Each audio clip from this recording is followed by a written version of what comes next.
கடவுள் அருள் டிவி நேயர்களுக்கு அஸ்ட்ரோ கேசேங்கன் பணிவான நமஸ்காரங்கள். வார பலன் 26/2/2024 3/3/2024 வரை உண்டான வாரத்திற்கு மேஷம் முதல் மீனம் வரை என்னென்ன பலன்கள் அப்படின்றத பார்க்கலாம். இந்த வாரத்தின் கோல்சாரம் அப்படின்னு எடுத்தோமேனால் காலபுருஷ தத்துவத்தின் முதல் ராசியான மேஷ ராசியில் குரு பகவானும், 6ஆம் இடம்னு சொல்லக்கூடிய கன்னியா ராசியில் கேது பகவானும், மகரத்தில் செவ்வாய் பகவான் உச்சம் பெற்றும், கும்பத்தில் சூரிய பகவான், சனி பகவான் மற்றும் சுக்கிர பகவான், மீனத்தில் புத பகவானும் ராகு பகவானும் இருக்கா. இந்த வாரத்தில் பார்த்தாலேயானால் சந்திர பகவான் அதிவேகமாக செல்லக்கூடிய கிரகம் அப்படின்னு சொல்கிற சந்திர பகவான் உத்தர நட்சத்திரம் முதல் பாதம், அதாவது சிம்ம ராசியிலிருந்து கேட்ட நட்சத்திரம் வரலும் போகிறார். கேட்ட நட்சத்திரம் 4ஆம் பாதம் வரலும் போகிறார் இந்த வாரத்தில், அதாவது விருச்சிக ராசி வரலும் போகிறார் இந்த வாரம். இந்த வாரத்தில் வரக்கூடிய சுப நாட்கள் அப்படின்னு பார்த்தாலேயானால் 28ஆம் தேதி சதுர்த்தி, தேய்பிறை சதுர்த்தி அப்படின்னு சொல்லக்கூடியது, சங்கடஹர சதுர்த்தி, எல்லா விதமான கஷ்டங்களையும் நீக்கக்கூடிய சதுர்த்தி அப்படின்னு சொல்லக்கூடியது. அருகில் இருக்கக்கூடிய விநாயக பெருமானை போய் சேவிச்சுட்டு அந்த 9 தரம் பிரதட்சணம் பண்ணிவிட்டு ஒரு தேங்காயை உடைச்சிட்டு வந்தேலையானால் 9 முறை தோப்புகரணம் போட்டுட்டு வரும்போது கையில் ஏதாவது இந்த எருக்க மாலையும் இல்லை அருகம்புல் இதெல்லாம் கொண்டு போய் போட்டுட்டு வர்றதன் மூலியமாக உங்களுக்கு வரக்கூடிய வந்த எல்லா விதமான கஷ்டங்களும், பணக்கஷ்டம், மனக்கஷ்டம், எந்த விதமான கஷ்டங்களாக இருந்தாலும் உடல்நிலையில் இந்த செட்பேக்குன்னு சொல்லக்கூடிய பிரச்சனைகள் இது எல்லாமே தீரக்கூடிய வாய்ப்புகள் மிகவும் அதிகம். சரி, இந்த வாரத்தில் வரக்கூடிய மற்றும் ஒரு பெரிய விசேஷம் சஷ்டி விரதம். சஷ்டி விரதம் 1/3/2024 வருது. சஷ்டியில் அதுவும் தேய்பிறை 6ஆம் நாள் சஷ்டி வருது. இந்த சஷ்டி விரதத்தை இருப்பவர்கள் குழந்தை பேருக்குன்னு பார்த்து கொண்டிருப்பவர்களுக்கு குழந்தை பேருக்கு பிராப்திகள் நிச்சயமாக உண்டு. சஷ்டியில் விரதம் இருந்தால் அகப்பையில் வரும் அப்படின்னு சொல்லக்கூடிய பழமொழி.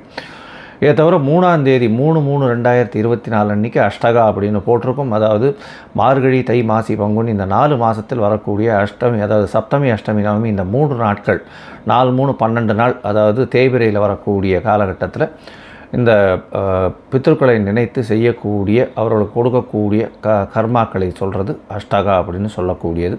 இதெல்லாம் பித்ருக்களுக்கு செய்ய வேண்டிய கர்மாக்கள்.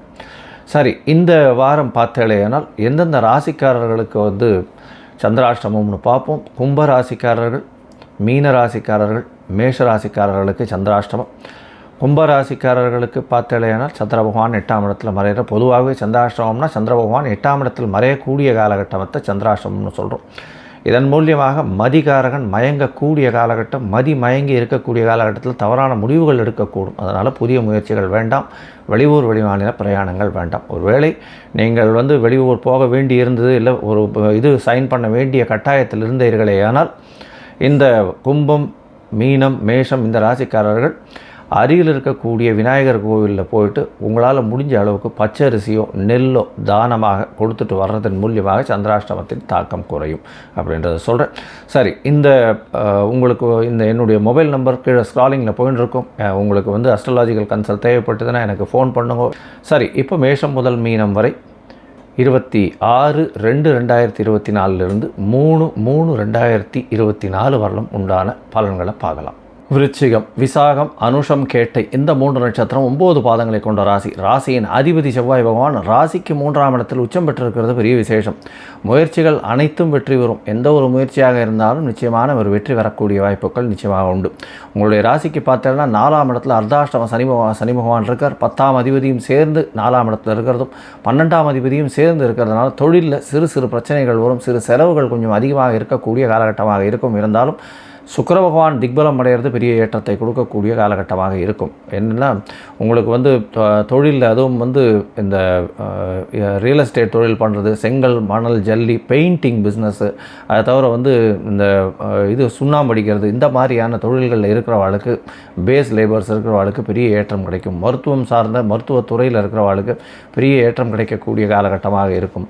மருத்துவத்துறையில் அதுவும் வந்து இந்த இதுவெல்லாம் விற்கிறவங்க, அதாவது இந்த கேத்தீட்டர்ஸ் அந்த மாதிரியான விஷயங்கள் விற்கிறவங்க, உபகரணங்கள் விற்கிறவங்களுக்கெல்லாம் பெரிய ஏற்றம் இருக்கக்கூடிய காலகட்டமாக இந்த வாரம் அமைய போகிறது.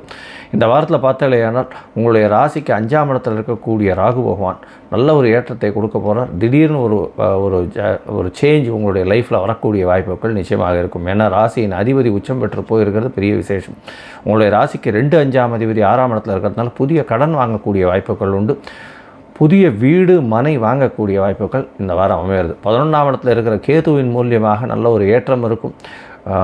இதில் என்ன அப்படின்னா, லாபஸ்தானத்தில் போய் கேத்து உட்கார்றதுனால தொழிலில் அபரிமிதமான லாபம் வரும். லாபம் வந்து ஒரு நல்ல ஏற்றத்தை கொடுக்கக்கூடிய காலகட்டமாக இந்த வாரம் அமைய போகிறது. மொத்தத்தில் பார்த்தோன்னா இந்த வாரத்தில் ஒரு பெரிய ஏற்றம் கிடைக்கக்கூடிய வாரமாக இருக்கும். இந்த வாரம் வந்து உங்களுடைய ராசிக்கு 9ஆம் அதிபதினு சொல்லக்கூடிய சந்திர பகவான் அதிவேகமாக செல்லக்கூடியவர். அவர் வந்து உங்களுடைய ராசிக்கு 11ஆம் இடத்துலேருந்து இந்த வாரத்தை ஆரம்பிக்கிறார். அதாவது கார்த்தால ஒரு 7:30 மணி 7:45 மணிக்கு வந்து, அதாவது 26/2/2023 3/3/2024 வரலும் பார்த்தலையானா 26/2/2024 3/3/2024 வரலும் உண்டான வாரத்தில் சந்திர பகவான் உங்களுடைய ராசிக்கு 11ஆம் இடத்துல இந்த வாரத்தை ஆரம்பிக்கிறார். கார்த்தால ஒரு 7:30 மணிலேருந்து 26ஆம் தேதியிலேருந்து 28ஆம் தேதி சாயந்தரம் ஒரு 7:30 மணி வரலும் இருக்கார். இந்த காலகட்டத்தில் கேத்துவோடு சேர்ந்து சம்பந்தம் இருக்குது சந்திர பகவானுக்கு.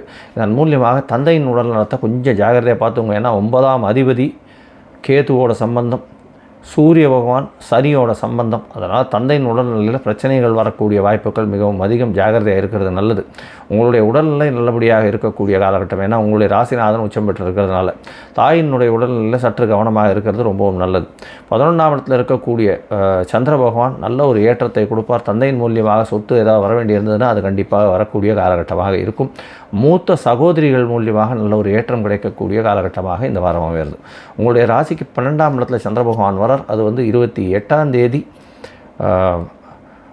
மாலை 7:30 மணியிலிருந்து 2ஆம் தேதி அதிகாலை 4:30 மணி வரலும் இருக்குது. இந்த காலகட்டத்தில் பார்த்தலையானால் உங்களுக்கு 12ஆம் இடத்துல இருக்கக்கூடிய சந்திர பகவான் குரு சந்திர யோகம் அமையிறது. நீங்கள் வந்து உங்களுடைய கிராமத்து கோயிலுக்கு போயிட்டு வரக்கூடிய வாய்ப்புகள் நிச்சயமாக உண்டு. வெளிநாட்டுக்கு போகக்கூடிய வாய்ப்புகள் உண்டு. திடீர் வெளிநாடு பிரயாணம் போகக்கூடிய வாய்ப்புகள் உண்டு. பிஆருக்கு அப்ளை பண்ணியிருக்கிற ஆளுக்கு இந்த காலகட்டத்தில் பிஆர் கிடைக்கக்கூடிய வாய்ப்புகள் உண்டு. புதிய வேலை கிடைக்கக்கூடிய வாய்ப்புகள் நிச்சயமாக இருக்கும். கொஞ்சம் வேலையில் அலைச்சல் அதிகமாக இருக்கும். மென்டல் ஸ்ட்ரெஸ்ஸு கொஞ்சம் அதிகமாக இருக்கும். ஆனால் எல்லாவற்றையும் எடுத்து செய்யக்கூடிய ஒரு நல்ல உங்களுக்கு ஒரு மனசு கட்டுப்பாடு, மனசு ஏற்றம் கிடைக்கக்கூடிய காலகட்டம். உங்களுடைய ராசியிலேயே சந்திர பகவான் வர நீச்சம் பெற்று இருந்தாலும் 9ஆம் அதிபதி ராசிநாதன் உச்சம் பெற்று இருக்கிறதுனால நல்ல ஒரு ஏற்றம் கிடைக்கக்கூடிய காலகட்டமாக இருக்கும். எது இருந்தாலும் சரி, புதுசாக இடம் வாங்கி போடுறது, அதை தவிர வந்து என்ன சொல்கிறது, இந்த சமையல் கலை வல்லுநர்கள் இவாளுகள்லாம் வந்து பெரிய ஏற்றம் கிடைக்கக்கூடிய வாரமாக இந்த வாரம் அமையிறது. ராசியிலேயே சந்திர பகவான் இருக்கிறதன் மூலியமாக 9ஆம் அதிபதி ராசியில் இருக்கிறதுனால ஒரு திரிகோணாதிபதி இன்னொரு திரிகோணத்தில் இருக்கிறது பெரிய விசேஷம். இதன் மூலியமாக பார்த்தலையானால் சந்திர பகவான் பெரிய ஏற்றத்தில் உங்களுக்கு ஒரு நல்ல ஒரு ஏற்றத்தை கொடுக்கக்கூடிய காலகட்டமாக இந்த வாரம் அமையிறது. இருந்தாலும் அர்த்தாஷ்டம சனி இருக்கிறதுனால வண்டி வாகனங்களில் ஓட்டும் போது ரொம்ப ஜாகிரதையாக இருக்கிறது ரொம்பவும் நல்லது. அருகில் இருக்கக்கூடிய அம்மன் கோவிலில் வந்து, அதுவும் வந்து கொஞ்சம் சாந்தமாக இருக்கக்கூடிய அம்மன் கோவிலில் எலுமிச்சம்பழம் மாலை போட்டு வாங்கும் செவ்வாய்க்கிழமை அன்றைக்கி போய். அது ஒரு நல்ல ஏற்றத்தையும் உங்களுக்கு இந்த வாரத்தில் ஒரு பெரிய மாற்றத்தையும் கொடுக்கக்கூடிய காலகட்டமாக இருக்கும். கடவுள் அருள் டிவியை பார்த்தமைக்க நன்றிகள். மேலும் இது போன்ற தகவல்களை தெரிந்து கொள்ள கடவுள் அருள் டிவியை சப்ஸ்கிரைப் செய்யுங்கள். மறக்காமல் பெல் ஐக்கானை கிளிக் செய்யுங்கள்.